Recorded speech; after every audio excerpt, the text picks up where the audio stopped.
আমি তো আগে বুঝি নাই যে ও এত কৃপণ, তাহলে আসলে বিয়েই করতাম না প্রথমত। কিন্তু ওই যে মিমি আপা বলেছিল যে ইয়াং বয়সে আপনি এত সুন্দর ছিলেন যে লোভ সামলাতে পারিনি, ব্যাপারটা ওরকমই। এই আর কি, কৃপণ যে আমি অন স্ক্রিন পেয়েছি, বাট অফ স্ক্রিনে যাতে না পাই এটা দোয়া করবেন।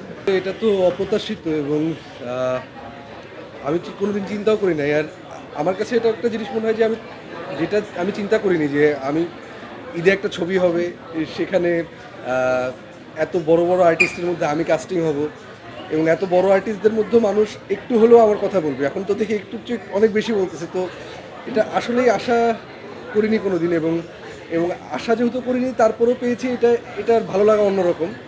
এবং দর্শকদের যে ভালোবাসা এবং দোয়া পাচ্ছি, আমার কাছে মনে হয় যে আমি ভবিষ্যতেও ভালো কাজের মাধ্যমে তাদের এই ভালোবাসাটা এবং দোয়াটা যাতে ফিরিয়ে দিতে পারি, এটাই আমার চাওয়া।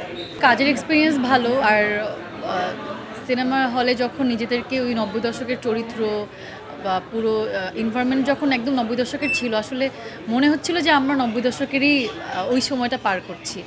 যদিও আমি 90 দশকের না, সৌম্য একদম 90 দশকের ওই জীবনযাপনটা করিনি কখনো।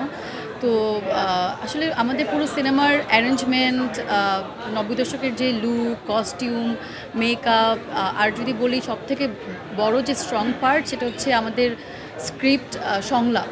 তো মানে থাকে না যে সংলাপ যখন এত স্ট্রং হয়ে যায় তখন মানে ওই ক্যারেক্টারটাই আসলে ফিল করতে পারি। যখন অভিনয় করি মনে হয় যে আমি জেসমিন চরিত্রটাকেই আমি জেসমিন, ওই চরিত্রে আমি বাস করছি। তো সব মিলে এক্সপিরিয়েন্স তো ভালোই, শুটিং করেছি, এখন হলে মানুষ এত ভালোবাসা দিচ্ছে, আজকে আপনাদের সাথে একসাথে দেখলাম। তো সব কিছু মিলিয়ে মানে এখনও ভালো সময় যাচ্ছে।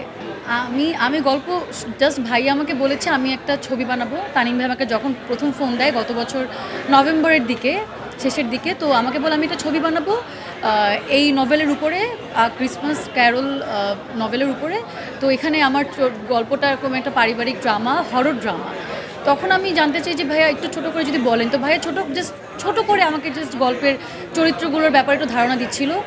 আমি যখন শুনলাম যে আসলে আমাদের এই ছবিতে জাহিদ ভাই অভিনয় করছে, চঞ্চল ভাই করছে, জয় আপা, অপি আপা, মিমি আপা, দিনার ভাই, এত বড় বড় আর্টিস্ট, তারিক স্যার ছিলেন, তো এত বড় বড় আর্টিস্টরা যখন একই ছবিতে কাজ করবে, এটা আমি শুনে আমি বলেছি যে আমি জানি না আমার চরিত্রকে আপনি কতটুকু মানে রাখবেন বা কতটুকু আমার চরিত্র নিয়ে কাজ করবেন, সেটা আসলে আমার মাথা ব্যথা নাই। আসলে আমি এই কাজের সাথে যুক্ত হতে চাই, কারণ আমি আপনার ডিরেকশানে কাজ করতে চাই, আর এত বড় বড় আর্টিস্টের মাঝে কাজ করার সুযোগটা একদমই মিস করতে চাই না।